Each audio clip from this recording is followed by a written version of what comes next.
Hey everyone, Tony here with a new episode on the Tony Trades channel, and today, once again, I'm going to walk you through a strategy that could become a valuable tool for you. I've been using it for quite a while now, so I can explain it to you in good detail. But if you don't want to stop here, I invite you to join my free Telegram group. Follow the link in the description or scan the QR code on the screen. There's a ton of education material for beginners, but even if you're not a beginner, I'm sure you'll still find plenty of useful content there. I share a lot of tips and tricks that can come in handy for everyone, and I've got a lot of experience in this, over 8 years. So go ahead and join, and if you've already done that, let's get into what I've prepared for you in today's video. In this video, I'll show you how to use a Bollinger Bands indicator together with a MACD indicator.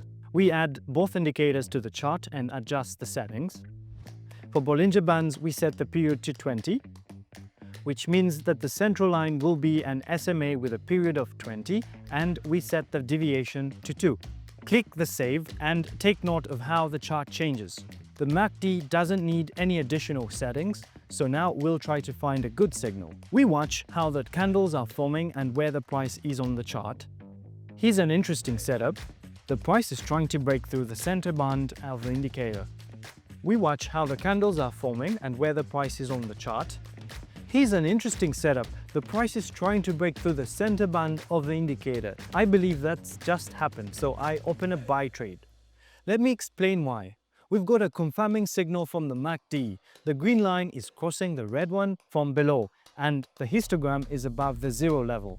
That's a signal for a potential price increase. Before opening a buy trade, it's important to take a closer look at the MACD and the center line. When a breakout happens, experienced traders know that the SMA or the EMA lines act as dynamic levels. When those levels are broken, we get strong signals, and we took advantage of that. The fast trade closes, so it's time to look for more signals.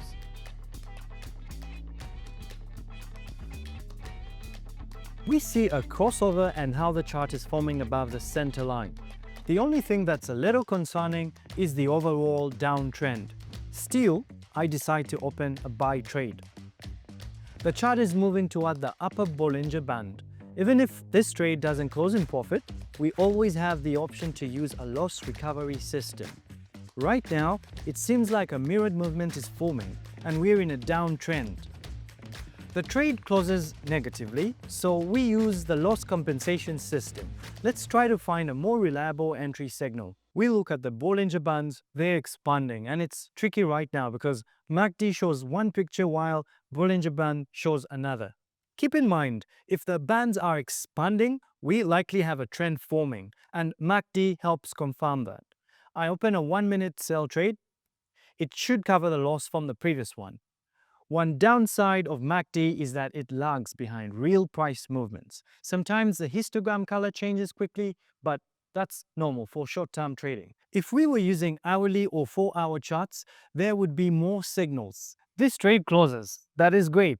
We can move on. Let's try to find an even more interesting entry. We notice that the overall trend is upward. There is a breakout above the middle line and a strong green candle is forming. MACD is above 0 and the histogram is green as well. Let's see if the price can reach the upper band. The Bollinger Bands are expanding visibly, which suggests that the uptrend will likely continue. If previous highs are broken, that's a clear sign to open a buy trade. I'm not waiting for that. I open a trade now. We've got 2 histogram bars above 0, the MACD lines have crossed, and the Bollinger Bands are expanding. In this case, it makes sense to go for a buy trade. The chart might bounce and the price might touch a psychological or dynamic level. The main thing is to keep a close eye on the chart. The chart is like an open book. Gives us plenty of signals. This trade also closes. Great results. Like any indicator, Bollinger Bands and MACD both have their strengths and weaknesses, so it's important to monitor the chart closely and manage your risk when trading. That's it. I've shown you what this strategy can do when used properly. And if you feel like you don't yet fully understand it or want to deepen your knowledge, just send me a message using the QR code or the link in the description. In my free time, I offer free training to a small group of people in my private community. Spots are limited because I want to give each person proper attention. But if you're quick, you can still join. I do my best to help anyone who needs it and explain everything in a simple, clear way. So don't hesitate, reach out, and thank you for watching. I'll be back very soon with more educational videos. See you next time.